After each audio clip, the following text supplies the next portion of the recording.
మనం ఇప్పటివరకు B7 vitamin సంబంధించి మాత్రం చెప్పడం జరిగింది. నెక్స్ట్ మనం తీసుకోవాల్సిన విటమిన్ B9 విటమిన్ అండి. ఇది కూడా చాలా మందికి తెలియని విటమిన్. ఇక్కడ B9 కి మరొక పేరు B11 అండి. B9 కి మరొక పేరు ఏం పేరండి? B11 గా కూడా మనం ప్రధానంగా తీసుకోవాలి. మరి B9 విటమిన్ యొక్క రసాయన నామం ఏంటి? B9 విటమిన్ యొక్క రసాయన నామం ఏంటంటే ఫోలిక్ ఆమ్లం అనేది B9 విటమిన్ యొక్క రసాయన నామం. ఫోలిక్ ఆమ్లం అనేది. మరి ఈ ఫోలిక్ ఆమ్లం కనుక లోపిస్తే మనకు వచ్చే వ్యాధులు అంటే మళ్ళీ ఎనీమియా అనే వ్యాధి ఈ ఫోలిక్ ఆమ్లం లోపిస్తే వచ్చే వ్యాధిగా కూడా మన ప్రధానంగా తీసుకోవడం అనేది కూడా జరుగుతుంది.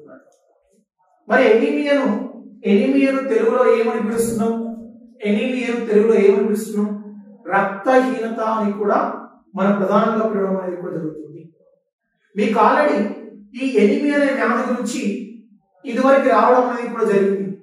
ఎనీమియా అనే వ్యాధి గురించి మనకి ఇదివరకు ఎక్కడ వచ్చింది?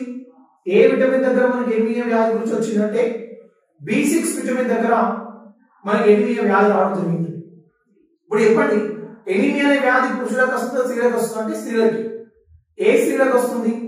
గర్భంతో ఉన్న స్త్రీలకి ఎనీమియా వ్యాధి వచ్చే అవకాశాలు ఎక్కువగా ఉంటాయండి. మరి ఎనీమియా అనే వ్యాధి ఆ గర్భంతో ఉన్న స్త్రీలకు ఏ విధంగా వస్తుంది అని అంటే మీకు అది కూడా క్లియర్గా చెప్పాను. ఎర్ర రక్త కణాల యొక్క సంఖ్య తగ్గితే ఆ వ్యాధి వస్తుందని చెప్పి కూడా మీకు క్లియర్గా చెప్పడం జరిగింది.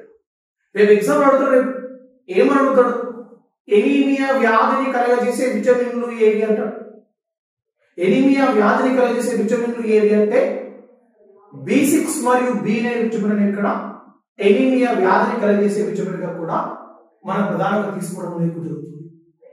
మరి వారి లోపల ఎనీమియా అనే వ్యాధి గర్భంతో ఉన్న స్త్రీలకి ఎనీమియా వ్యాధి రాకుండా ఉండాలంటే వాళ్ళకి ఏ శాతం పెరగాలి? ఏం పెరగాలి? రక్తం పెరగాలి. రక్తం పెరగాలంటే దేని శాతం పెరగాలి? హిమోగ్లోబిన్ యొక్క శాతం పెరగాలి. హిమోగ్లోబిన్ శాతం పెరిగితే రక్తం పెరుగుతుంది. రక్తం పెరిగితే రక్తంలో ఉండే రక్త కణాల యొక్క సంఖ్య RBC, WBC, ప్లేట్లెట్స్ యొక్క సంఖ్య కూడా పెరుగుతుంది. అంటే హిమోగ్లోబిన్ యొక్క శాతం పెరగాలంటే ఇక్కడ మీరు ఏ విటమిన్ తీసుకోవాలండి? B9 విటమిన్ తీసుకోవాలి. అంటే హిమోగ్లోబిన్ యొక్క ఉత్పత్తి జరగాలంటే సరే హిమోగ్లోబిన్ యొక్క ఉత్పత్తి కూడా B6 దగ్గర వచ్చింది కదా. ఆ B6 తో పాటు B9 దగ్గర కూడా హిమోగ్లోబిన్ ఉత్పత్తి వస్తుంది. అంటే సింపుల్ చెప్పాలంటే హిమోగ్లోబిన్ ఉత్పత్తిలో పాల్గొనే విటమిన్ B9. దీని ఇంకో రకంగా ఎప్పుడు చెప్పుకోవాలంటే హిమోగ్లోబిన్ యొక్క ఉత్పత్తిలో పాల్గొనే విటమిన్లు B6 తో పాటు B9 గా కూడా మనం ప్రధానంగా తీసుకోవడం జరుగుతుంది. మరి ఈ B9 విటమిన్ సంబంధించి ఇంకొక ప్రత్యేకత కూడా చెప్పాలండి. ఈ B9 విటమిన్ సంబంధించి ఇంకొక ప్రత్యేకత కూడా చెప్పాలి. అది ఎలాంటి ప్రత్యేకత అంటే ఇప్పుడు మామూలు కనుక మనం తీసుకుంటే అండి మనకి ఏ విధంగా ఉంటుందంటే ఈ B9 విటమిన్ సంబంధించి తీసుకుంటే మనకి ఏ విధంగా ఉంటుందంటే ఇప్పుడు మనకు ఆహార పదార్థాలు ఉన్నాయండి. మన ఆహార పదార్థాలను ఉడకబెట్టుకుని తింటాం. ఎగ్జాంపుల్ అన్నం తీసుకుంటాం. అన్నాన్ని మనం ఎంతసేపు వండుతాం? ఎంతసేపు మనం అన్నాన్ని వండుతాం అంటే ఒక 15 నిమిషాల పాటు అన్నాన్ని మనం ఉడకబెడతాం. అటువంటి 15 నిమిషాలు మనకు అన్నం ఉడుకుతుంది. మరి 10 నిమిషాలు కాకుండా 4 గంటలు 5 గంటలు అంటే అన్నం ఉడుకుతుందా మాడిపోతుందంటే ఆ అన్నం మాడిపోతుంది. మరి మాడిపోయిన అన్నంలో విటమిన్స్ ఉంటాయా? ఉండవు. 80% కూడా ఉండవు. కూర కూడా ఒక హాఫ్ అన్ అవర్ అవుతుంది. ఆ కూరను హాఫ్ అన్ అవర్ కాకుండా ఒక 5-6 గంటలు ఉంటే కూర కూడా మాడిపోతుంది. మీరు ఆహార పదార్థాలను ఎంత ఉడకబెట్టాలనో అంతే ఉడకబెట్టాలి. అంతకంటే ఎక్కువ ఉడకబెడితే ఏమవుతుందంటే అందులోకి వెళ్ళి విటమిన్. అందులోకి వెళ్ళి ఎక్కువగా పోయే విటమిన్ ఏదంటే ఫోలిక్ ఆమ్లం. ఫోలిక్ ఆమ్లం అంటే B9 విటమిన్. అంటే సింపుల్ చెప్పాలంటే ఆహార పదార్థాలు ఏదండి? ఆహార పదార్థాలను అధికంగా ఉడకబెట్టడం వలన నశించిపోయే విటమిన్ ఏదంటే B9 విటమిన్ లేదా ఫోలిక్ ఆమ్లంగా కూడా మన ప్రధానంగా తీసుకోగలుగుతుంది. అంటే ఇప్పుడు నేను ఇక్కడ ఆహార పదార్థాలను ఉడకబెట్టడం అనే పదాన్ని నేను ఇప్పటివరకు చెప్పిన విటమిన్స్ లోపల కూడా ఎక్కడ కూడా ఆహార పదార్థాలను ఉడకబెట్టడం అని చెప్పి నేను ఇక్కడ కూడా వాడలేదండి. ఫస్ట్ టైం వాడాను. అది మాత్రం గుర్తుపెట్టుకోవాలి. ఏంటంటే ఆహార పదార్థాలను అధికంగా ఉడకబెట్టడం వలన నశించిపోయే విటమిన్ ఏదంటే బీనైన్ విటమిన్ లేదా బీలం విటమిన్. దాని ఇంకొక రకంగా ఫోలిక్ ఆమ్లంగా కూడా మనం ప్రధానంగా తీసుకోవడం అనేది కూడా జరుగుతుంది. మరి ఈ బీనైన్ విటమిన్ సంబంధించి ఇంకొక ప్రాముఖ్యత కూడా చెప్పాలండి. ఆ ఇంకొక ప్రాముఖ్యత ఏంటంటే మీకు బెస్ట్ ఎగ్జాంపుల్ చెప్తున్నాండి. మన శరీరంలో న్యూక్లిక్ ఆమ్లాలు ఉన్నాయా లేవా? మన శరీరంలో న్యూక్లిక్ ఆమ్లాలు ఉన్నాయా లేవా అంటే డెఫినెట్గా ఉంది. న్యూక్లిక్ యాసిడ్స్ ఉన్నాయి. ఏమేమి ఉన్నాయి న్యూక్లిక్ యాసిడ్స్ అంటే? ఏం చెప్పచ్చు?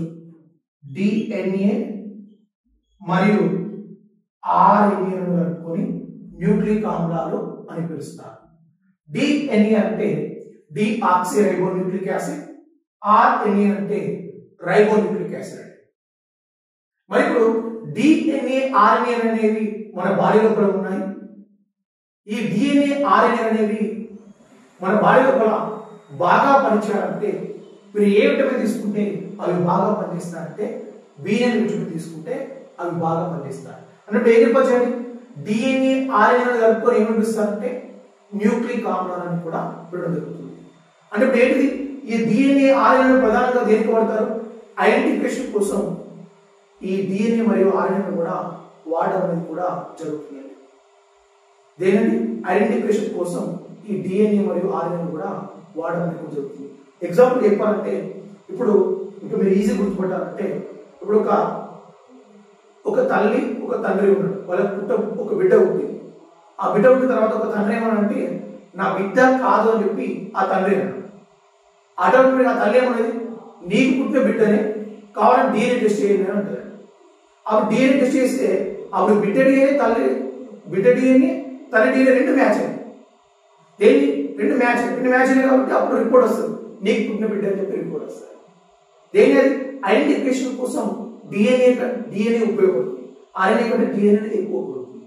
అంటే మన బాడీ లోపల మాత్రం డిఎన్ఏ ఆర్ఎన్ఏ రెండు ఉన్నాయి. ఆ డిఎన్ఏ ఆర్ఎన్ఏ రెండు కలుపుకొని ఏమన్నారు? న్యూక్లిక్ ఆమ్లాలు అన్నారు. ఆ న్యూక్లిక్ ఆమ్లాలు బాగా పని చేయాలి మీ బాడీ లోపల అంటే మీరు ఏ విటమిన్ తీసుకుంటే అవి బాగా పనిచేస్తాయంటే బీనైన్ విటమిన్ తీసుకుంటే అవి బాగా పనిచేస్తాయి. అంటే సింపుల్ చెప్పాలంటే న్యూక్లిక్ ఆమ్లాల జీవక్రియలో పాల్గొనే విటమిన్ బీనైన్ విటమిన్. దీని ఇంకొక రకంగా ఈ క్వశ్చన్ ఇంకొక రకంగా అడగదలుచుకుంటే డిఎన్ఏ మరియు ఆర్ఎన్ఏ యొక్క జీవక్రియలో పాల్గొనే విటమిన్ ఏదంటారు? Same B nine. దీన్ని ఇంకొక రకంగా అడగదలుచుకుంటే డిఎన్ఏ యొక్క జీవక్రియలో పాల్గొనే విటమిన్ ఏదంటారు? B nine. దీన్ని ఇంకొక రకంగా అడగదలుచుకుంటే ఆర్ఎన్ఏ యొక్క జీవక్రియలో పాల్గొనే విటమిన్ ఏదంటారు? B nine. Vitamin DNA RNA అన్న డిఎన్ఏ మరియు ఆర్ఎన్ఏ అన్న న్యూక్లిక్ ఆమ్లాలన్న ఆన్సర్ మాత్రం ఒకటి. ఆ ఆన్సర్ ఏంటంటే బీనైన్ విటమిన్ కూడా మన ప్రధానంగా తీసుకోవడం జరుగుతుంది. మరి దీనికి సంబంధించి ఈ బీనైన్ విటమిన్ సంబంధించి ఇంకొక సమాచారం కూడా ఇవ్వాలి. మీకు అందరూ కూడా తెలుసు మన రక్తం లోపల రక్త కణాలు ఉన్నాయి. ఏంటి? RBC, WBC, platelets. తెలుగులో ఎర్ర రక్త కణాలు, తెల్ల రక్త కణాలు, రక్త ఫలికలు. మన బాడీ లోపల ఎర్ర రక్త కణాల యొక్క ఉత్పత్తి ఎక్కడ జరుగుతుంది అంటే సింపుల్ చెప్పాలంటే ఎర్ర రక్త కణాల యొక్క జన్మస్థలం ఏది అంటే మీకు అందరూ తెలుసు. ఎర్ర రక్త కణాల యొక్క జన్మస్థలం ఏదంటే అస్థి మజ్జ అనేది ఎర్ర రక్త కణాల యొక్క జన్మస్థలం అనేది మీకు అందరూ కూడా తెలుస్తారు. అస్థి మజ్జను ఇంకొక రకంగా ఎముక మజ్జ అంటారు. అదే ఇంగ్లీష్ లో అయితే బోన్ మ్యారో అని పిలుస్తారు. మరి ఇప్పుడు ఈ అస్థి మజ్జ లోపల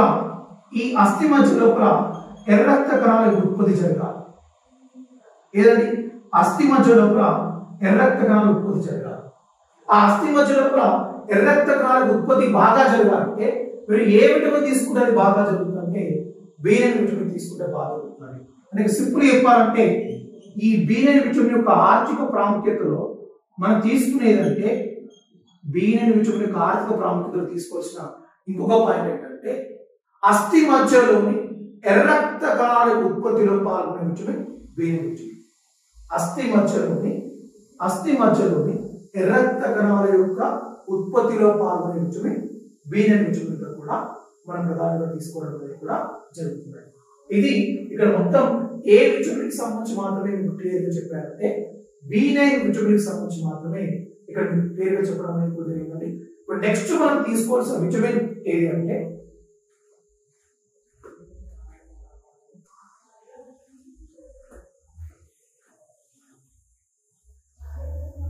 ఓకే.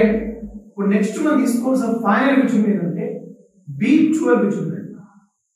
ఈ B12 విటమిన్ నుంచి ప్రతి ఒక్కరు కూడా తెలుసా అంటే మీకు తెలిసిన విటమిన్ పేరు వచ్చేసి B12, రసాయన నామం వచ్చేసి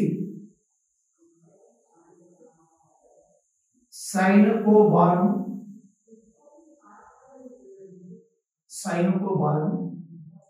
దీని లోపల వచ్చే వ్యాధి వచ్చేసి ఏ వ్యాధి వస్తుందంటే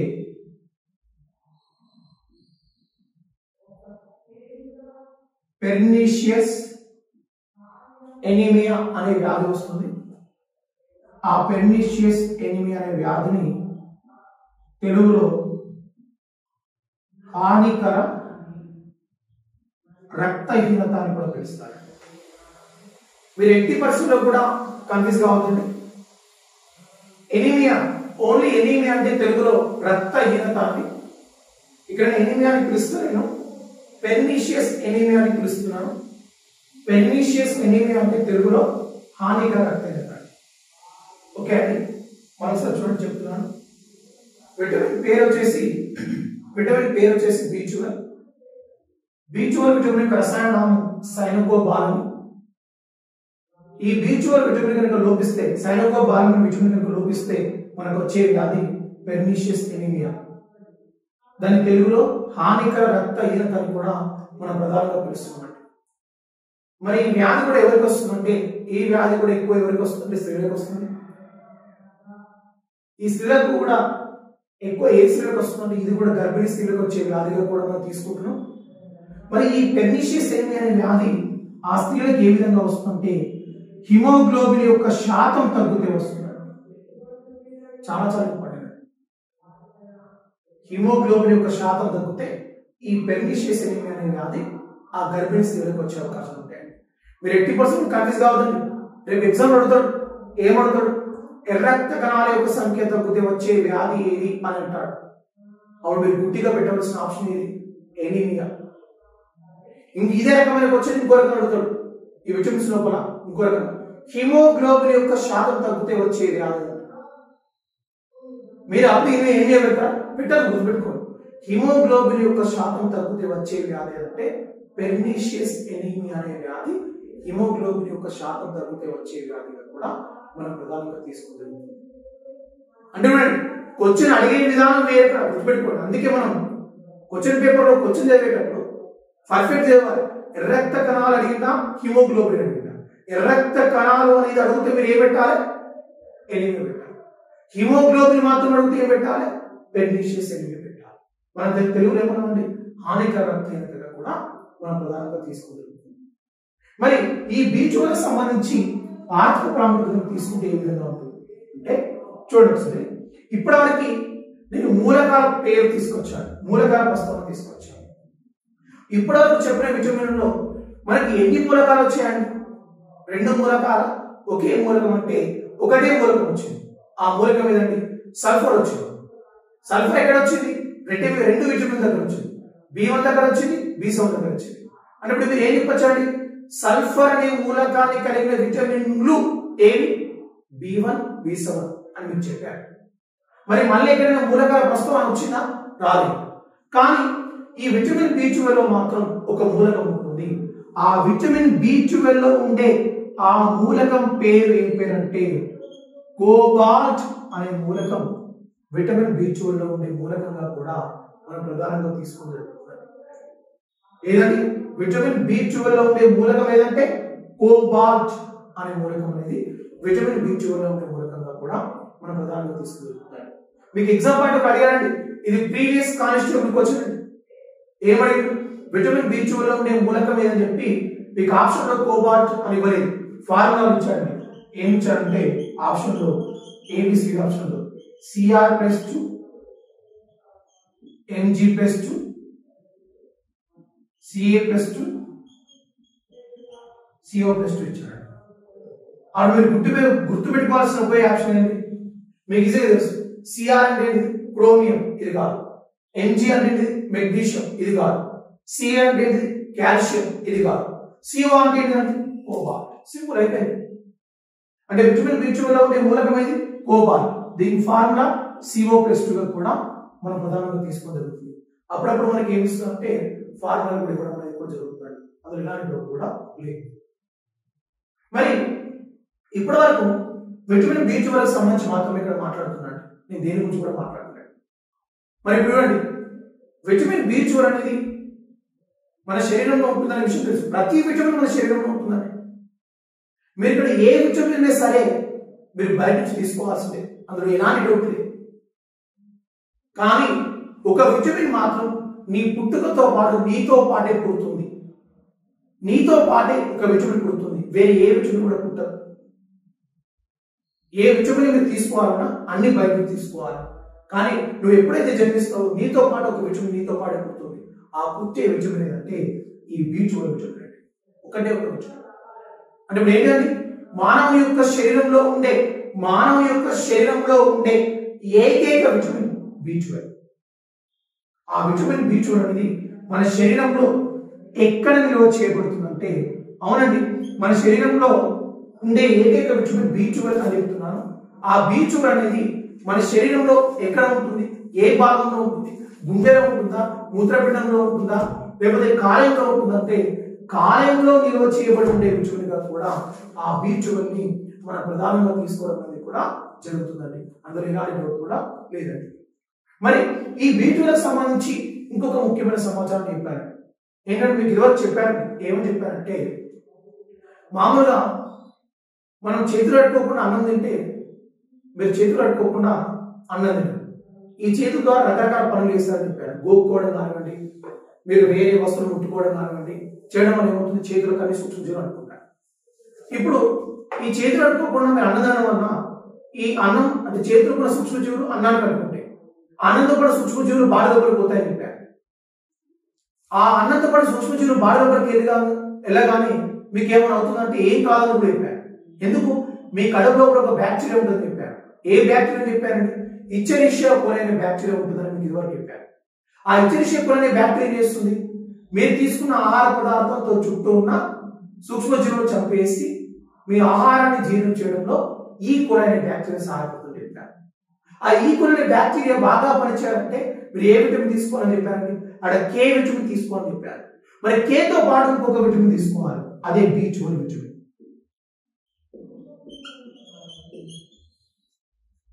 అదేంటండి బి12 విటమిన్ గా కూడా మనం ప్రధానంగా తీసుకోగలుగుతుంది. అంటే సింపుల్ చెప్పాలంటే ఈ కొలై ఇచ్చెరిషియా కొలై అనే బ్యాక్టీరియా పనిచేయడానికి తోడ్పడే విటమిన్ బి12. ఇచ్చెరిషియా కొలై అనే బ్యాక్టీరియా జీవక్రియలో పాల్గొనే విటమిన్ బి12. ఇచ్చెరిషియా కొలై అనే బ్యాక్టీరియా చేసే ముఖ్య పని మనం తీసుకున్న ఆహార పదార్థాల చుట్టూ ఉండే సూక్ష్మజీవులను చంపివేసి ఆ ఆహార పదార్థాలను జీర్ణం చేయడంలో ఈ కొలై అనే బ్యాక్టీరియా సహాయపడుతుంది. అంటే సింపుల్ చెప్పాలంటే ఇచ్చెరిషియా కొలై అనే బ్యాక్టీరియా జీవక్రియలో పాల్గొనే విటమిన్లు ఏదైనప్పుడు కేతో పాటు బి12 విటమిన్ అనేది ఇక్కడ ఇచ్చెరిషియా కోలి అనే బ్యాక్టీరియా జీవక్రియలో పాల్గొనే విటమిన్ కూడా మనం ప్రధానంగా తీసుకోవడం అనేది కూడా జరుగుతుంది. ఇది మీకు ఇప్పటి వరకు కూడా ఇక్కడ మొత్తం దేనికి సంబంధించి మాత్రమే చెప్పారంటే బి12కి సంబంధించిన సమాచారాన్ని మాత్రమే మీకు క్లియర్గా చెప్పారండి. దీంతో మనకి ఏ టాపిక్ మొత్తం కంప్లీట్ అయిపోయిందంటే నీటిలో కరిగే విటమిన్లు B1 నుంచి మొదలుకొని B1 కంప్లీట్ అయిపోయింది, B2 కంప్లీట్ అయిపోయింది, B3 కంప్లీట్ అయిపోయింది, B5 అయిపోయింది, B6 అయిపోయింది, B7 అయిపోయింది, B9 అయిపోయింది, B12 అయిపోయింది. మొత్తం నీటిలో కరిగే విటమిన్లు మొత్తం మనకి కంప్లీట్ కావడం జరిగింది. ఆ నీటిలో కరిగే విటమిన్లో ఓన్లీ బికు సంబంధించిన విటమిన్లు మాత్రమే కంప్లీట్ అయిపోయాయి. లాస్ట్ మనకి మిగిలిందండి సి విటమిన్ గురించి చెప్పుకుంటే టోటల్ గా నీటిలో కరిగే విటమిన్ టాపిక్ కూడా మొత్తం కంప్లీట్ అయిపోయాయి. సార్ మాకు డౌట్ అని మీకు డౌట్ రావచ్చు. ఏ డౌట్ సార్, క్రొవ్వులో కరిగే విటమిన్లో ఏడీకే విటమిన్లో లభించే పదార్థాలు చెప్పారు, కానీ నీటిలో కరిగే విటమిన్లో B1 నుంచి మొదలుకొని B12 వరకు లభించే పదార్థాల గురించి మీకు రిపరేషన్ డౌట్ రావచ్చు. ఇప్పుడు చెప్తున్నాను, B1 నుంచి మొదలుకొని B12 వరకు లభించే పదార్థాలు ఏంటంటే పాలు, పెరుగు, వెన్నె, నెయ్యి, పండ్లు, కూరగాయలు, మాంసం, ప్రతి వాటిలో కూడా మీరు తినే ప్రతి పదార్థంలో కూడా B1 నుంచి మొదలుకొని B12 వరకు అన్ని విటమిన్లు ఉంటాయి. ఇప్పుడు చెప్తున్నా, మీరు తాగే బీరులో కూడా విటమిన్లు ఉంటాయి, మీరు తాగే విస్కీలో కూడా విటమిన్లు ఉంటాయి, మీరు తాగే వైన్ లో కూడా విటమిన్లు ఉంటాయి, మీరు ఏ తాగుతారో ఆ వాటన్నిటిలో కూడా మీకు విటమిన్స్ ఉంటాయి.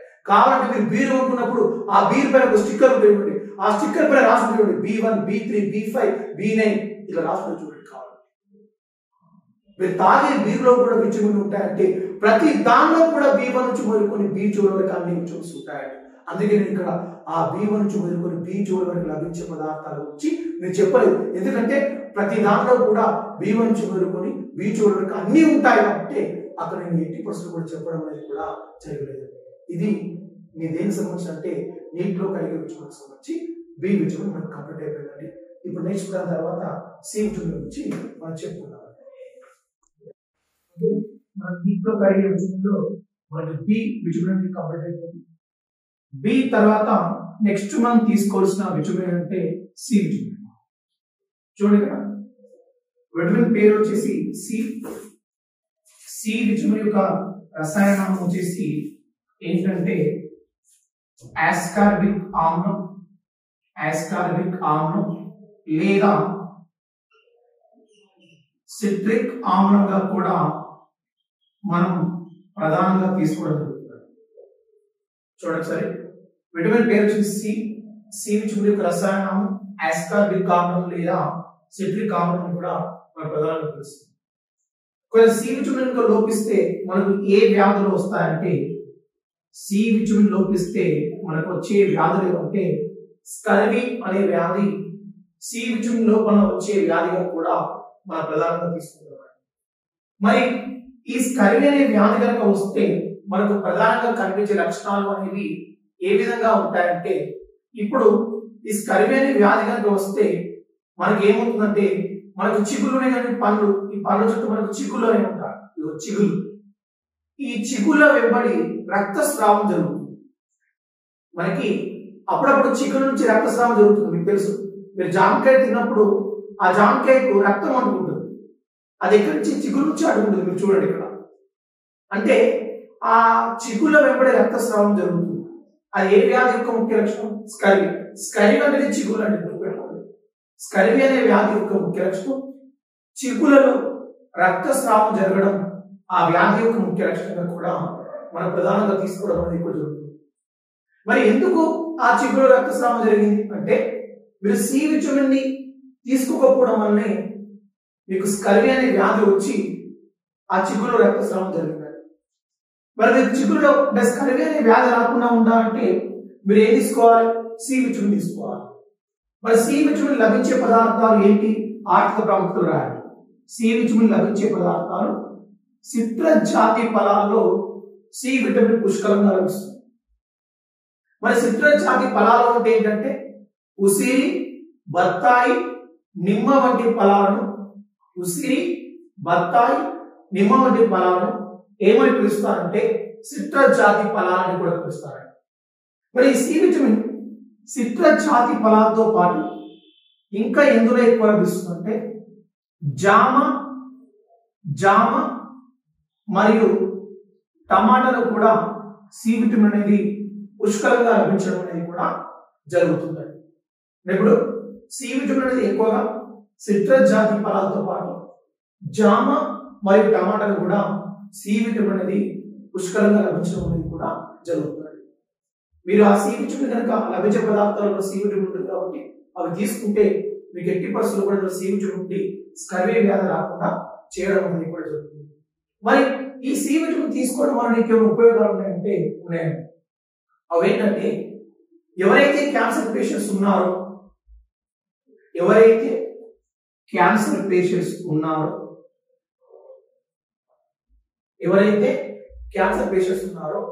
వాళ్ళు ఈ C విటమిన్ తీసుకుంటే క్యాన్సర్ తగ్గే అవకాశాలు ఎక్కువగా ఉంటాయి.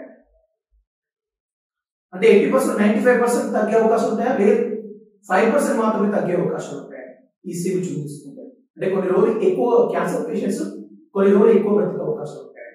అంటే ఏంటంటే క్యాన్సర్ నివారణలో తోడ్పడే విటమిన్ C విటమిన్. సార్ ఇదివరకు క్యాన్సర్ నివారణలో తోడ్పడే విటమిన్ చెప్పారు సార్, అక్కడెక్కడ చెప్పారు, మళ్ళీ అక్కడ చెప్పారు, మళ్ళీ ఇప్పుడు చెప్పారు. అవునండి, క్యాన్సర్ నివారణలో తోడ్పడే విటమిన్లు 3. ఒకటి ఏ, రెండవది ఈ, మూడవది సి విటమిన్ కూడా మన ప్రధానంగా తీసుకుని జరుగుతుంది. ఏదండి? ఏ విటమిన్, ఈ విటమిన్, సి విటమిన్ కూడా క్యాన్సర్ నివారణలో తోడ్పడే విటమిన్ కూడా మన ప్రధానంగా తీసుకుంటున్నాం. మరి సి విటమిన్ సంబంధించి ఇంకొక ముఖ్యమైన పాయింట్ కూడా మీరు క్లియర్గా చెప్పాలి. ఈ సి విటమిన్ ఏం చేస్తుందంటే వేడి చేస్తే నశించిపోయే విటమిన్ సి విటమిన్. ఏంటంటే వేడి చేస్తే నశించిపోయే విటమిన్ ఏంటంటే సి విటమిన్ ఇక్కడ వేడి చేస్తే నశించిపోయే విటమిన్ కూడా ఆ సి విటమిన్ ని మనం ప్రధానంగా తీసుకోగలుగుతాం. మరి ఇప్పుడు చెప్తున్నాను, రేపు ఎగ్జామ్ అడుగుతాడు, వేడి చేస్తే నశించిపోయే విటమిన్లు ఏవి అంటాడు. వాడు విటమిన్ అడుగుతాడు, వేడి చేస్తే నశించిపోయే విటమిన్లు ఏవి అన్నప్పుడు మీరు ఏం పెట్టాలి? B9 మరియు సి విటమిన్. సార్ ఇక్కడ B9 విటమిన్ అని మీరు ఎట్లా చెప్తున్నారు సార్? అది ఏ విధంగా చెప్తున్నారు సార్? B9 విటమిన్ అని ఎట్లా కన్క్లూజన్ వస్తారంటే, అవునండి మీకు అక్కడ చెప్పారు, B9 విటమిన్ దగ్గర ఏం చెప్పారు? ఏం చెప్పారు? ఆహార పదార్థాలను అధికంగా ఉడకబెట్టడం వలన ఏ విటమిన్ నాశనం అవుతుందంటే B9 విటమిన్ నాశనం అవుతుంది చెప్పారు. మరి ఆహార పదార్థాలను అధికంగా ఉడకబెట్టాలంటే ఫస్ట్ వేడి చేయాలన్నా వేడి చేయాలి? వేడి చేయాలి. అక్కడ వేడి చేస్తే ఇండైరెక్ట్ గా B9 అవుతుంది, ఉడికి B9 అవుతుంది. ఇక్కడ వేడి చేస్తే డైరెక్ట్ గా సి విటమిన్ అవుతుంది. అంటే ఓవరాల్ గా వేడి చేస్తే నశించిపోయే విటమిన్లు అన్నప్పుడు B9 తో పాటు సి విటమిన్ కూడా మన ప్రధానంగా తీసుకుంటున్నాడు. మరి ఇంకొక విషయం, ప్రతిరోజు మానవుడు అనేవాడు మూత్రాన్ని విసర్జిస్తాడు. ప్రతిరోజు మానవుడు ఎంత మూత్రాన్ని విసర్జిస్తాడు తెలుసా? 1.5 లీటర్స్ మూత్రాన్ని మాత్రమే మానవుడు విసర్జిస్తాడు. ఇది ప్రతి ఒక్కరు కూడా తెలుసుకోవాల్సిన అవసరం. మరి మానవుడు బయటకు మూత్రాన్ని విసర్జించినప్పుడు ఆ మూత్రంతో పాటు ఒక విటమిన్ బయటకు పోతుంది. ఆ మూత్రంతో పాటు బయటకు పోయే ఏకైక విటమిన్ ఏదంటే సి విటమిన్ గా కూడా మన ప్రధానంగా తీసుకోగలుగుతుంది. అంటే ఏంటంటే మానవుని యొక్క మూత్రం ద్వారా బయటకి విసర్జింపబడే విటమిన్ ఏదంటే సి విటమిన్ గా కూడా మనం ప్రధానంగా తీసుకోగలుగుతున్నాం. మరి ఈ సి విటమిన్ సంబంధించి ఇంకొక అంశాన్ని కూడా చెప్పాలండి. అదేంటంటే ఈ సి విటమిన్ మన రోగ నిరోధక శక్తిని పెంచుతున్నాడు. అంటే రోగ నిరోధక శక్తి అంటే ఇమ్యూనిటీ పవర్. అంటే సింపుల్ చెప్పాలంటే మానవ యొక్క రోగ నిరోధక శక్తిని పెంచే విటమిన్ ఏదంటే సి విటమిన్ అనేది ఇక్కడ మానవ యొక్క రోగ నిరోధక శక్తిని పెంచే విటమిన్ గా కూడా మనం తీసుకుని మీకు అందరికీ తెలుసండి, మన కరోనా టైంలో మన ఇమ్యూనిటీ పవర్ పెరగడానికి మనం ఎక్కువ ఏ ఫ్రూట్స్ తీసుకున్నాం? సి విటమిన్ సంబంధించిన ఫ్రూట్స్ మనం ఎక్కువ తీసుకున్నాం. చాలా మంది డాక్టర్ కూడా చెప్పండి, మీరు సి విటమిన్ తీసుకోండి, ఆ సి విటమిన్ తీసుకుంటే మీరు డెఫినెట్ గా మీ ఇమ్యూనిటీ పవర్ పెరుగుతుంది, బత్తాయి తీసుకోండి, బత్తాయి జ్యూస్ తాగండి అని చెప్పి వాళ్ళు మీకు చెప్పడం జరిగింది. ఎందుకు తీసుకోమని చెప్పారు? ఆ బత్తాయిలో కూడా సి విటమిన్ ఉంటుంది. ఆ జ్యూస్ కనుక తాగితే ఆ సి విటమిన్ మీ బాడీ లోపలికి వెళ్ళి మీ ఇమ్యూనిటీ పవర్ వస్తుంది. అంటే ఏంటంటే మానవ యొక్క రోగ నిరోధక శక్తిని పెంచే విటమిన్ సి విటమిన్. సార్ మీరు ఏమని చెప్పారు? విటమిన్ అన్ని కూడా మానవ యొక్క రోగ నిరోధక శక్తిని పెంచాయని చెప్పారుగా, మరి ఇప్పుడు సి విటమిన్ కి ఏం ప్రత్యేకత అంటే, అవునండి రేపు ఎగ్జామ్ అడుగుతారు, విటమిన్లలో ఏ విటమిన్ అనేది మానవ యొక్క రోగ నిరోధక శక్తిని పెంచుతున్నట్టు. అప్పుడు మీరు గుడ్డిగా పెట్టవలసిన ఏకైక ఆప్షన్ సి విటమిన్ గా కూడా మనం ప్రధానంగా తీసుకోగలుగుతాడు. మరి ఇంకొక విషయం, మానవంలో కొలెస్ట్రాల్ అనేది ఉంటుంది. అది మీకు అందరూ కూడా తెలిసిన విషయం. అంటే కొలెస్ట్రాల్ అనేది పెరిగిన కొద్దీ మానవ యొక్క వెయిట్ కూడా పెరుగుతుంది. అది మీకు తెలిసిన విషయం అండి. కొలెస్ట్రాల్ అనేది ఎందుకు పెరుగుతుంది? ఏ పదార్థాలను తీసుకుంటే పెరుగుతుంది అంటే లిపిడ్స్ కలిగిన ఫుడ్ తీసుకుంటే కొలెస్ట్రాల్ పెరుగుతుంది. ఎగ్జాంపుల్ చికెన్ బిర్యానీ కానివ్వండి, నూడిల్స్ కానివ్వండి, మంచూరియా కానివ్వండి, వీటిలో కూడా లిపిడ్స్ యొక్క పర్సెంటేజ్, క్రొవ్వుల యొక్క శాతం ఎక్కువ ఉంటుంది. మీరు అలాంటి పదార్థాలను తినడం వల్ల అందులో ఉన్న లిపిడ్స్ మీ బాడీ లోపలికి వెళ్ళి, క్రొవ్వులు అనేవి మీ బాడీ లోపలికి వెళ్ళి కొలెస్ట్రాల్ గా మారుతారు. ఆ కొలెస్ట్రాల్ యొక్క శాతాన్ని తగ్గించాలంటే మీరు ఏ విటమిన్ తీసుకుంటే మీ బాడీ లోపల ఉన్న కొలెస్ట్రాల్ యొక్క శాతం తగ్గుతుందంటే సి విటమిన్ తీసుకుంటే ఆ కొలెస్ట్రాల్ యొక్క శాతం అనేది తగ్గిపోవడం అనేది కూడా జరుగుతుంది. అందుకే చూడండి, మీకు రెస్టారెంట్ లో బిర్యానీ ఇచ్చినప్పుడు నాన్ వెజ్ కానీ వెజ్ ఐటమ్ కానీ ఏ ఐటమ్ కూడా బిర్యానీ ఇచ్చినప్పుడు ఆ బిర్యానీతో పాటు ఒక నిమ్మకాయ ఇస్తారండి. దాని ఉద్దేశం ఏదో చెప్పాలండి, ఆ బిర్యానీతో పాటు నిమ్మకాయ ఎందుకు ఇస్తారంటే ఆ బిర్యానీలో లిపిడ్స్ యొక్క పర్సెంటేజ్ ఎక్కువ ఉంటుంది కాబట్టి అది మీ బాడీలో కొలెస్ట్రాల్ గా మారుతుంది కాబట్టి అందుకే వాడు నిమ్మకాయ ఇవ్వడం జరుగుతుంది. నిమ్మకాయ అంటే సి విటమిన్, అందులో మీరు ఆ నిమ్మకాయ పెట్టుకోవడం వల్ల ఆ బిర్యానీలో సి విటమిన్ కలిసిపోయి ఆటోమేటిక్ గా ఆ బిర్యానీ లోపలికి వెళ్ళి ఆ సి విటమిన్ వెళ్ళి ఆ కొలెస్ట్రాల్ గా మారకుండా మీకు కాపాడడం అనేది కూడా జరుగుతుంది. అంటే ఇండైరెక్ట్ గా మానవులో ఉండే కొలెస్ట్రాల్ యొక్క శాతాన్ని తగ్గించే విటమిన్ ఏదంటే సి విటమిన్ గా కూడా మనం ప్రధానంగా తీసుకోవడం జరుగుతుంది. మరి దీనికి సంబంధించి ఈ ఆర్థిక ప్రాముఖ్యతకు సంబంధించి కనుక తీసుకుంటే ఇంకొక పాయింట్ కూడా చెప్పండి, అదేంటంటే ఐరన్. మీకు తెలుసా అండి, ఈ ఐరన్ అనేది ఎందులో ఎక్కువగా ఉంటుందంటే రక్తంలో ఎక్కువగా ఉండే మూలకం ఏదండి, రక్తంలో ఎక్కువగా ఉండే మూలకం ఏదంటే ఐరన్ అనే మూలకం రక్తంలో ఎక్కువగా ఉండే మూలకంగా కూడా మనం ప్రధానంగా తీసుకుంటూ ఉంటుంది. మరి మన బాడీ లోపల ఐరన్ యొక్క పని బాగా జరగాలంటే మీరు ఏ విటమిన్ తీసుకుంటే బాగా జరుగుతుందంటే సి విటమిన్ తీసుకుంటే బాగా జరుగుతుంది. అంటే సింపుల్ చెప్పాలంటే ఐరన్ యొక్క జీవక్రియలో పాల్గొనే విటమిన్. చూడండి, ఇప్పటివరకు చెప్పిన విటమిన్ లోపల మనకి ఏమేమి వచ్చినాయి, ఇప్పటివరకు చెప్పిన విటమిన్ లోపల ఎన్ని మూలకాలు వచ్చినాయి, మొత్తం 3 మూలకాలు. ఒకటి సల్ఫర్, రెండవది కోబాల్ట్, మూడవది ఐరన్. సల్ఫర్ ఎక్కడెక్కడ వచ్చింది, B1 B7 దగ్గర వచ్చింది. కోబాల్ట్ ఎక్కడ వచ్చింది, B12 దగ్గర వచ్చింది. ఐరన్ ఎక్కడ వచ్చింది, సి విటమిన్ దగ్గర వచ్చింది. అంటే ఏం చెప్పొచ్చండి, ఆ ఐరన్ అనేది రక్తంలో ఎక్కువ ఉండే మూలకం ఐరన్ అనేది బాగా పనిచేయాలంటే మీరు ఏ విటమిన్ తీసుకుంటే అది బాగా పనిస్తుంది, సి విటమిన్ తీసుకుంటే బాగా పనిస్తుంది. అంటే సింపుల్ చెప్పాలంటే ఐరన్ యొక్క జీవక్రియలో పాల్గొనించింది అంటే సి విటమిన్ అనేది కూడా ఐరన్ యొక్క జీవక్రియలో పాల్గొనించింది కూడా మనం ప్రధానంగా తీసుకోవడం. మరి ఇంకొక విషయం అండి, దీనికి సంబంధించి ఇంకొక విషయం కూడా చెప్పాలండి, అదేంటంటే ఇప్పుడు మామూలుగా మనకి రోడ్డుపై వెళ్తున్నప్పుడు గాయాలు ఉంటాయి. ఆ గాయమైనప్పుడు ఆ గాయం అనేది తొందరగా మానిపోదు, కొన్ని రోజులు మానిపోతుంది. ఆ గాయం తొందరగా మారిపోవాలని అనుకున్నప్పుడు మీరు ఏ విటమిన్ తీసుకుంటే ఆ గాయాలు తొందరగా మారిపోతాయి అంటే సి విటమిన్ తీసుకుంటే ఆ గాయాలు తొందరగా మారిపోవడం అనేది కూడా జరుగుతుంది. సి విటమిన్ తీసుకుంటే గాయాలు తొందరగా మారిపోతాయి. అంటే సింపుల్ చెప్పాలంటే గాయాలు మారడానికి తోడ్పడే విషయం ఏంటంటే సి విటమిన్. మరి ఇంకొక చిన్న క్లారిఫికేషన్ అండి, మనం అప్పుడప్పుడు రోడ్డు పైన వెళ్తున్నప్పుడు కింద పడ్డప్పుడు మన ఎముకలు విరుగుతాయి. ఈ విరిగిన ఎముకలు తొందరగా ఆపుకోవాలంటే మీరు ఏం చేయాలంటే సి విటమిన్ తీసుకోవడం వల్ల మీ విరిగిన ఎముకలు తొందరగా ఆపుకోవడం జరుగుతుంది. ఏదంటే ఎముకలండి, విరిగిన ఎముకలు తొందరగా ఆపుకోవాలంటే సి విటమిన్ తీసుకోవాలండి. ఇప్పుడు సింపుల్ చెప్పాలంటే గాయాలు మారడానికి మరియు విరిగిన ఎముకలు అతుక్కోవడానికి తోడ్పడే విషయం ఏంటంటే సి విటమిన్ కూడా మనం ప్రధానంగా తీసుకోవడం అనేది కూడా జరుగుతుంది.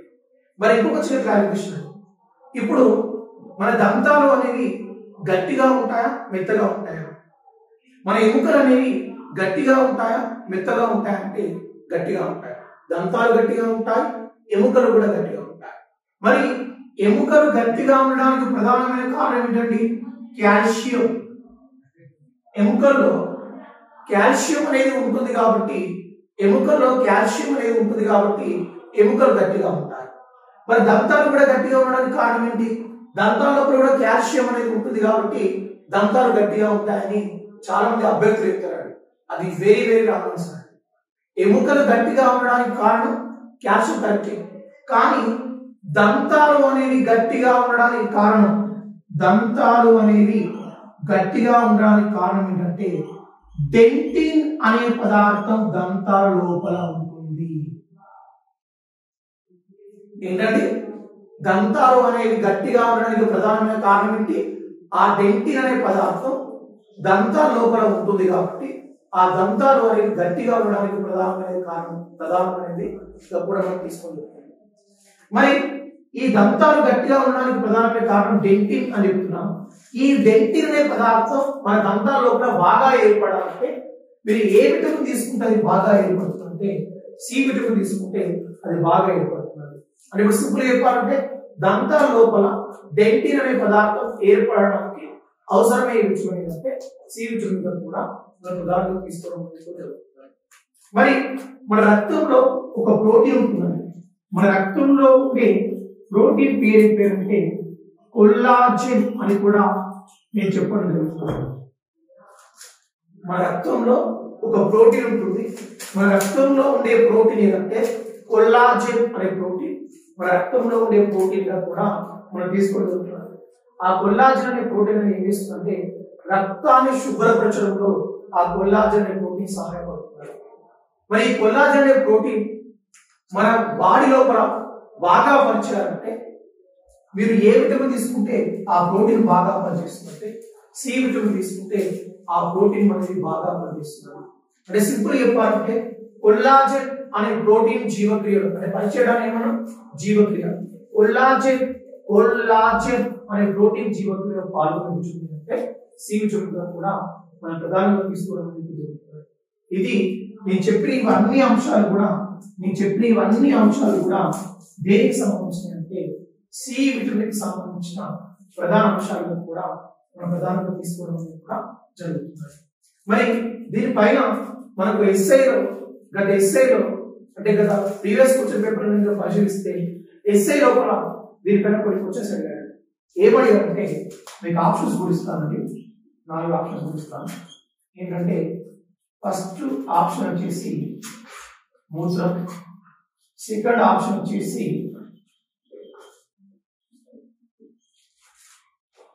రోగ నిరోధక శక్తి, థర్డ్ ఆప్షన్ వచ్చేసి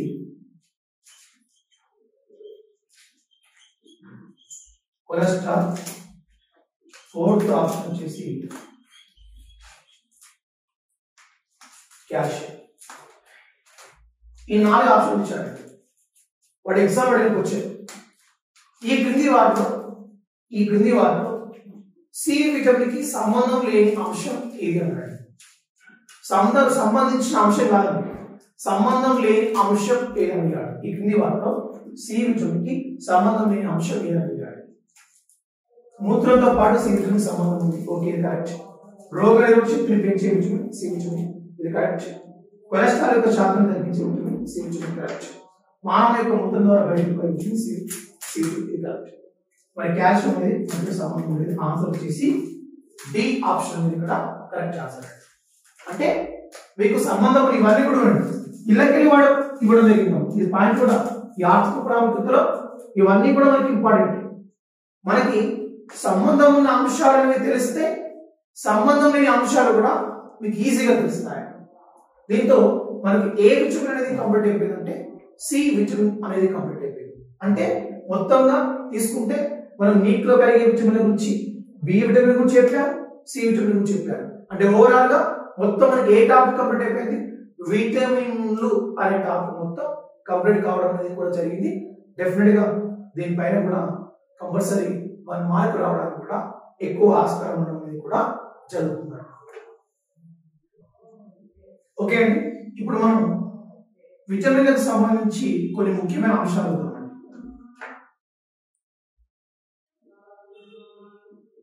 విటమిన్లకి సంబంధించి కొన్ని ముఖ్యమైన అంశాలు. ఆ విటమిన్లకు సంబంధించి కొన్ని ముఖ్యమైన అంశాలు ఏమున్నాయంటే మీకు నేను ఆల్రెడీ చెప్పడం అనేది కూడా జరిగింది. మనకి ఒక్కొక్క దగ్గర డబల్ విటమిన్స్ అనేవి రావడం జరిగింది. ఎగ్జామ్ లో కూడా మీకు అడిగే ఛాన్స్ ఉంటుంది. మీరు కన్ఫ్యూజ్ కాకుండా ఒక డబల్ విటమిన్స్ అనేవి ఎక్కడ వచ్చినాయో ఇక్కడ మీకు క్లియర్ చెప్పడం కూడా జరుగుతుంది. ఇందులో ఫస్ట్ మనం తీసుకోవాల్సినప్పుడు మనం ఏ విధంగా తీసుకుంటామంటే ఇందులో ఫస్ట్ సల్ఫర్ అనే మూలకాన్ని కలిగిన విటమిన్లు ఏవి? సల్ఫర్ అనే మూలకాన్ని కలిగిన విటమిన్లు ఏవంటే ఏమని చెప్పానండి, 2 విటమిన్లు B1, B7 అనేవి సల్ఫర్ అనే మూలకాన్ని కలిగిన విటమిన్లుగా కూడా మనం తీసుకోవడం జరుగుతుంది. దీని తర్వాత నెక్స్ట్ ఈ కొలై, ఇచ్చరిషియా కొలై అనే బ్యాక్టీరియా యొక్క జీవక్రియలో పాల్గొనే విటమిన్. ఈ కొలై అంటే ఇచ్చరిషియా కొలై అనే బ్యాక్టీరియా యొక్క జీవక్రియలో పాల్గొనే విటమిన్ ఏంటండి? కేతో పాటు B12 కూడా మనం ప్రధానంగా తీసుకోగలుగుతాం. దీని తర్వాత నెక్స్ట్ మనం తీసుకోవాల్సింది స్థూల పోషకాల యొక్క జీవక్రియలో పాల్గొనే విటమిన్ డి. ఇది కూడా మీకు చెప్పానండి, గుర్తుపెట్టుకోండి. స్థూల పోషకాల యొక్క జీవక్రియలో పాల్గొనే విటమిన్లు ఏవని చెప్పి ఎగ్జామ్ అడుగుతాడు. స్థూల పోషకాలు అంటే ఏంటంటే కార్బోహైడ్రేట్లు, ప్రోటీన్లు, లిపిడ్స్. మరి ఆ స్థూల పోషకాల యొక్క జీవక్రియలో పాల్గొనే విటమిన్లు B3, B5 అనేది కూడా స్థూల పోషకాల యొక్క జీవక్రియలో పాల్గొనే విటమిన్లు కూడా మనం తీసుకోగలుగుతాం. మరి దీని తర్వాత హిమోగ్లోబిన్ యొక్క ఉత్పత్తిలో పాల్గొనే విటమిన్ డి. హిమోగ్లోబిన్ యొక్క ఉత్పత్తిలో పాల్గొనే విటమిన్ డి అంటే ఆల్రెడీ మీకు చెప్పడం జరిగిందండి. హిమోగ్లోబిన్ యొక్క ఉత్పత్తిలో పాల్గొనే విటమిన్లు B6, B9. B6, B9 అనేది కూడా హిమోగ్లోబిన్ ఉత్పత్తిలో పాల్గొనే విటమిన్లు కూడా మీకు చెప్పడం అనేది జరిగింది. దీని తర్వాత నెక్స్ట్ ఎనీమియా వ్యాధిని కలగజేసే విటమిన్లు ఏవి? ఇది కూడా మీకు చెప్పాను. ఎనీమియా వ్యాధిని కలగజేసే విటమిన్లు ఏవి అంటే ఇక్కడ కూడా B6 మరియు మళ్ళీ B అనేది కూడా ఎనీమియా వ్యాధిని కలగజేసే విటమిన్లు కూడా మనం తీసుకోవడం అనేది కూడా జరుగుతుంది. మరి దీనితో పాటు వేడి చేస్తే నశించిపోయే విటమిన్లు ఏవి?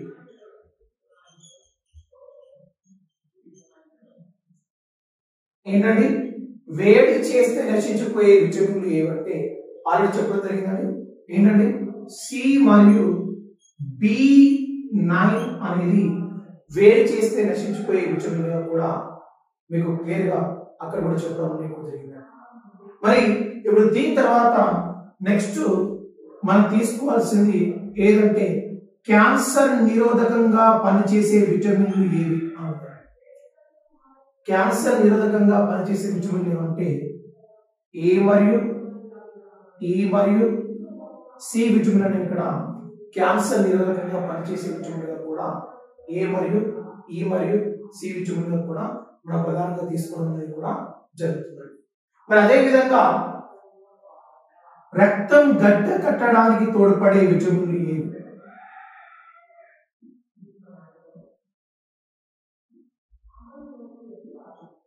ఏదండి? రక్తం గడ్డ కట్టడానికి తోడ్పడే విటమిన్లు ఏవి అంటే కే ఉంది. మన భారతదేశం కొత్తగా కనుగొన్న విటమిన్ కూడా ఉంది. ఆ కేతో పాటు క్యూ అని కూడా చెప్పారు. మరి ఏంటంటే రక్తం గడ్డ కట్టడానికి తోడ్పడే విటమిన్లు కే మరియు క్యూ అనే విటమిన్ ఇక్కడ మనకు రక్తం గడ్డ కట్టడానికి తోడ్పడే విటమిన్ కూడా మనం ప్రధానంగా తీసుకోవడం జరుగుతుంది. అంటే నేను వీటి గురించి ఎందుకు చెప్తున్నానంటే వీటి గురించి మనకి ఇదివరకు ఎగ్జామ్ లో టూ టైమ్స్ అడిగానండి. ఒక ఫస్ట్ క్వశ్చన్ ఎందులో అడిగారంటే గ్రూప్స్ లో అడిగారు. ఏమడిగారంటే ఈ కొలై అనే బ్యాక్టీరియా జీవక్రియలో జీవక్రియలో పాల్గొనే విటమిన్లు ఏమని చెప్పాడు. అప్పుడు ఆప్షన్ లో కే B12 ఇవ్వలే. వాడు ఏమి ఇచ్చాడు? రసాయనామాలు ఇచ్చాడు. ఇక్కడ కూడా మీకు ఇవ్వడు వాడు అన్ని రసాయనామాల పేరు B1, B7 రసాయనాలు, K2, B2 రసాయనాలు, మొత్తం రసాయనామాల పేరు ఇస్తారు. కాబట్టి మీరు ఈ పేరును గుర్తించుకోవడంతో పాటు రసాయనామాలు ఇంపార్టెంట్. మీకు గ్రూప్ 2 అడిగిన వచ్చాను ఈ కొలైన బ్యాక్టీరియా యొక్క జీవక్రియలో పాల్గొనే విటమిన్లు ఏమని చెప్పి ఈ రెండు విటమిన్ల పేర్లు అడిగాడు. ఆప్షన్ ఏ ఆప్షన్ 2 విటమిన్లు, బి ఆప్షన్ 2 విటమిన్లు, సి ఆప్షన్ 2 విటమిన్లు, డి ఆప్షన్ 2 విటమిన్లు. ఇంకో క్వశ్చన్ అండి ఎనిమియా వ్యాధిని కలగజేసే విటమిన్లు ఏవి అని చెప్పి ఇది ఎందులో అడిగారంటే ఎస్ఏ లెవెల్లో క్వశ్చన్ అడిగాడు. ఎస్ఏలో కదా ప్రీవియస్ ఎస్ఏ పేపర్ అడిగాడు. ఆప్షన్ లో ఇక్కడ కూడా B6, B9 ఇవ్వాలి. ఇక్కడ కూడా ఏమి ఇచ్చాడు? రసాయనామాల పేర్లు ఇచ్చాడు. మీకు ఈ పేరు గుర్తుపెట్టుకోవాలి, దీంతో పాటు రసాయనామాలు గుర్తుపెట్టుకోవాలి. చూడండి సల్ఫర్ అనే మూలకాన్ని కలిగిన విటమిన్లు B1, B7, ఈ కొలైన బ్యాక్టీరియా జీవక్రియలో పాల్గొనే విటమిన్లు K, B12, స్థూల పోషకాల యొక్క జీవక్రియలో పాల్గొనే విటమిన్లు B3, B5, హిమోగ్లోబిన్ ఉత్పత్తిలో పాల్గొనే విటమిన్లు B6, B9, ఎనిమియా వ్యాధిని కలుగజేసే విటమిన్లు కూడా B6, B9, వేడి చేసి నశించిపోయే విటమిన్లు C మరియు B9, క్యాన్సర్ నిరోధకంగా పనిచేసే విటమిన్లు ఏ మరియు ఈ మరియు సి రక్తం గడ్డకట్టడానికి తోడ్పడే విటమిన్లు కే మరియు క్యూగా కూడా మనం తీసుకోవడం జరుగుతుంది. ఇది కొన్ని విటమిన్లకు సంబంధించిన అంశాలను కూడా మనం ప్రధానంగా తీసుకోవడం జరుగుతుంది. దీంతో మనకి విటమిన్లు అనే టాపిక్ కూడా మొత్తం కంప్లీట్ కావడం అనేది కూడా జరిగింది.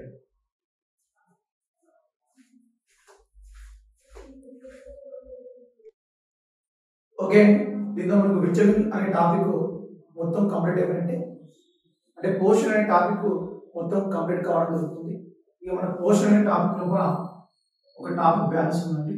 అదేంటంటే లాస్ట్ టాపిక్ వచ్చేసి పోషకాహార లోపం వలన వచ్చే వ్యాధులు.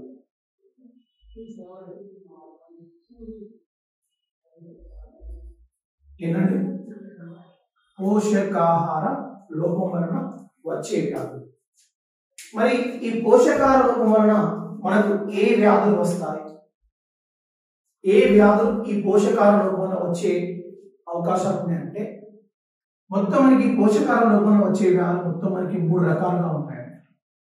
అంటే మీరు సరైన పోషకాహారం ఎక్కువ పోషకాహార లోపం వలన వచ్చే వ్యాధులు ఎక్కువ ఎవరికి వస్తాయంటే చిన్న పిల్లలకి ఎక్కువ వచ్చే అవకాశాలు ఎక్కువ ఉంటాయి. మరి అవి ఏ వ్యాధులు వస్తాయి, సరైన పోషకాలను కనుక తీసుకోకపోతే చిన్నపిల్లలకి ఏ వ్యాధులు వస్తాయంటే అందులో ఫస్ట్ వచ్చే వ్యాధి క్వాషియోకర్. లేదండి క్వాషియోకర్ గా కూడా మనం తీసుకొని జరుగుతుంది. దీని తర్వాత రెండో వ్యాధి వస్తుంది. ఆ రెండో వ్యాధి ఏంటంటే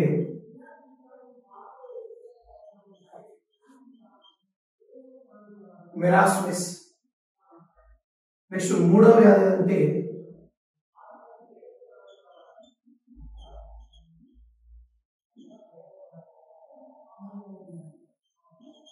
స్థూలకాయత్వం అనే వ్యాధి. ఈ 3 వ్యాధులు కూడా దేని లోపంలో వస్తాయండి? పోషకాహార లోపంలో వస్తాయి. ఏంటంటే క్వాషియోకర్, మెరాస్మిస్, స్థూలకాయత్వం వ్యాధులు. ఈ 3 వ్యాధులు కూడా పోషకాహార లోపంలో వస్తాయి. ఈ 3 వ్యాధుల్లో చాలా మంది తెలిసిన వ్యాధి ఏంటంటే స్థూలకాయత్వం. స్థూలకాయత్వం అనే వ్యాధి మీకు అందరికీ కూడా తెలుసు. దీన్ని మనం ఒబేసిటీ అని కూడా పిలుస్తాం. అంటే స్థూలకాయత్వం అంటే ఏంటిది? లావు కావడం. స్థూలకాయత్వం అంటే ఏంటంటే లావు కావడం. ఎక్కువ లావు ఎందుకు అవుతారు మీకు ఆల్రెడీ చెప్పాను. ఎక్కువ ఏ ఫుడ్ తీసుకుంటే లావు అవుతారంటే చిన్నపిల్లలు ఎక్కువ ఏ ఫుడ్ తీసుకుంటే లావు అయ్యే అవకాశం ఉంటాయి? కార్బోహైడ్రేట్స్ ఫుడ్డా, ప్రోటీన్స్ ఫుడ్డా, లిపిడ్స్ ఫుడ్డా? ఏదండి? లిపిడ్స్ కలిగిన ఫుడ్ తీసుకోవడం వలన ఏ పోషక పదార్థాలను? లిపిడ్స్, క్రొవ్వులు కలిగిన లిపిడ్స్ కలిగిన ఫుడ్ తీసుకోవడం వలన ఈ స్థూలకాయత్వం అనే వ్యాధి వస్తుంది. స్థూలకాయత్వం అనే వ్యాధి యొక్క ముఖ్య లక్షణం అధికంగా బరువు పెరగడం. మరి అధికంగా బరువు పెరిగితే వాళ్ళకి ఏ సమస్యలు వస్తాయండి? ఈ స్థూలకాయత్వం ఉన్న పేషెంట్లకి, స్థూలకాయత్వంతో బాధపడే వ్యక్తులకి ఏ విధంగా వాళ్ళకి ఏ జబ్బులు వచ్చే అవకాశాలు ఉంటాయంటే ఎక్కువ గుండె జబ్బులు వచ్చే అవకాశాలు ఉంటాయి. స్థూలకాయత్వంతో బాధపడే వ్యక్తులకి ఎక్కువ గుండె జబ్బులు వచ్చే అవకాశాలు ఉంటాయి. కాబట్టి ఆ స్థూలకాయత్వంతో బాధపడే వారు ప్రతిరోజు 2 గంటలు వ్యాయామం చేయడం వల్ల, ఎక్సర్సైజ్ చేయడం వల్ల గుండె జబ్బులు అంటే వ్యాధులను నివారించడం అనేది కూడా జరుగుతుంది. మరి ఆ స్థూలకాయత్వం అనే వ్యాధి వాళ్ళకి ఏ విధంగా వస్తుందంటే లిపిడ్స్ కలిగిన ఫుడ్ని ఎక్కువ తీసుకోవడం వల్ల ఆ వ్యాధి రావడం అనేది కూడా జరుగుతుంది. ఎందుకంటే ఈ రెండింటి గురించి ఎందుకు చెప్పాలంటే ఈ స్థూలకాయత్వం అనే వ్యాధి ప్రతి ఒక్కరికి కూడా తెలుసు. కాబట్టి దీని గురించి ఎగ్జామ్ పాయింట్ ఆఫ్ అడిగే ఛాన్స్ ఎక్కువ ఉండొచ్చు, తక్కువ ఉండొచ్చు.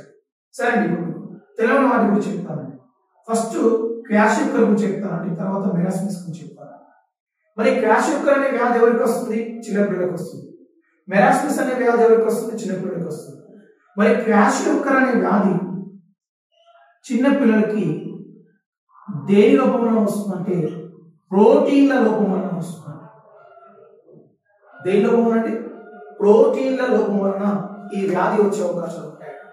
సింపుల్ చెప్పాలంటే ప్రోటీన్ల లోపం వలన చిన్నపిల్లలకు వచ్చే వ్యాధి ఏదంటే క్వాషియోకర్ అనే వ్యాధి ప్రోటీన్ల లోపం వలన చిన్నపిల్లలకు వచ్చే వ్యాధిని కూడా మనం ప్రధానంగా తీసుకుంటాం. మరి ఈ క్వాషియోకర్ అనే వ్యాధి చిన్నపిల్లల కనుక వస్తే ప్రధానంగా కనిపించే లక్షణం ఏంటంటే వాళ్ళ శరీర భాగాలు అనేవి ఉబ్బుతాయి. శరీర భాగాలు ఉబ్బుతాయి. ప్రతి భాగం ఉబ్బుతుంది. ముఖం ఉబ్బుతుంది, కళ్ళు ఉబ్బుతాయి, చేతులు ఉబ్బుతాయి, పొట్టు ఉబ్బుతుంది, కాలు ఉబ్బుతాయి, అన్ని భాగాలు ఉబ్బుతాయి. అన్ని భాగాలు ఎందుకు ఉబ్బుతాయి అంటే శరీరంలోని అన్ని భాగాల్లో నీరు చేరుతుంది. కాళ్ళ భాగం, పొట్ట భాగం, చేయి భాగం, ముఖం అన్ని భాగాల్లో నీరు చేరుతుంది. శరీర భాగాల్లో అన్ని చేరి అన్ని భాగాలు ఉబ్బుతాయి. ఎక్కువగా ఏ భాగం ఉబ్బినట్టు కనిపిస్తుంది అంటే పొట్ట భాగం ఎక్కువగా ఉబ్బినట్టు కనిపిస్తుంది. దాంతో పాటు ఈ క్వాషియోకర్ సోకిన పిల్లలకి దాంతో పాటు ఏమవుతుందంటే పెరుగుదల మందగిస్తుంది. అంటే పెరుగుదల మందగిస్తుందంటే వాళ్ళు పెరగరు, అదే స్థాయిలోనే ఉంటారు. దాంతో పాటు వాళ్ళకి ఏమవుతుందంటే ఈ వెంట్రుకలు అనేవి కూడా పలచబడడం అనేది కూడా జరుగుతుంది. ఈ వెంట్రుకలు అనేవి కూడా పలచబడడం అనేది కూడా జరుగుతుంది. అంటే సింపుల్ చెప్పాలంటే ఈ క్వాషియోకర్ అనే వ్యాధి యొక్క ముఖ్య లక్షణం, క్వాషియోకర్ అనే వ్యాధి యొక్క ముఖ్య లక్షణం శరీరంలోని అన్ని భాగాలకు నీరు చేరి ఉబ్బి ఎక్కువగా పొట్ట భాగం ఉబ్బినట్లు కనిపించడం, పెరుగుదల మందగించడం, వెంట్రుకలు పలచబడడం ఈ వ్యాధి యొక్క ముఖ్య లక్షణం. ఈ వ్యాధి చిన్నపిల్లలకు వస్తుంది. క్వాషియోకర్ అనే వ్యాధి అది ఏ పోషక పదార్థం లోపం వలన వస్తుందంటే ప్రోటీన్ల లోపం వలన చిన్నపిల్లలకి క్వాషియోకర్ అనే వ్యాధి రావడం అనేది కూడా జరుగుతుంది. నెక్స్ట్ మనం తీసుకోవాల్సిన రెండవ వ్యాధి అంటే మెరాస్మస్. మరి మెరాస్మస్ అనే వ్యాధి కూడా చిన్నపిల్లలకు వస్తుంది. ఈ దేని లోపం వలన వస్తుందంటే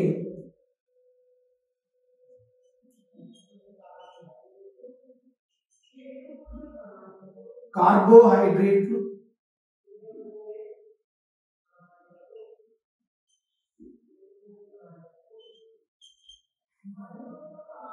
మరియు ప్రోటీన్ల లోపం వల్ల వస్తుంది. ఏదంటే ఈ వ్యాధి ఏ విధంగా వస్తుందంటే చిన్నపిల్లలకి కార్బోహైడ్రేట్లు మరియు ప్రోటీన్ల లోపం వలన ఈ వ్యాధి వచ్చే అవకాశాలు కూడా ఎక్కువ ఉండడం అనేది కూడా జరుగుతుంది. మరి మీకు ఎంతమంది చెప్పారండి ప్రోటీన్ల లోపం వల్ల చిన్నపిల్లలకు వచ్చే వ్యాధి క్వాషియోకర్. ఇక్కడ ప్రోటీన్ అని చెప్తారండి, కార్బోహైడ్రేట్లు మరియు ప్రోటీన్ లోపం వల్ల చిన్నపిల్లలకు వచ్చే వ్యాధి మెరాస్మస్. ప్రోటీన్ ఓన్లీ ప్రోటీన్ అన్నప్పుడు ఏం పెట్టాలి? క్వాషియోకర్. కార్బోహైడ్రేట్ మరియు ప్రోటీన్ అన్నప్పుడు మాత్రం మెరాస్మస్ పెట్టాలి. క్వాషియోకర్ చిన్నపిల్లలకు వస్తుంది, మెరాస్మస్ కూడా చిన్నపిల్లలకు వస్తుంది. మరి మెరాస్మస్ అనే వ్యాధి యొక్క ముఖ్య లక్షణం ఏంటి?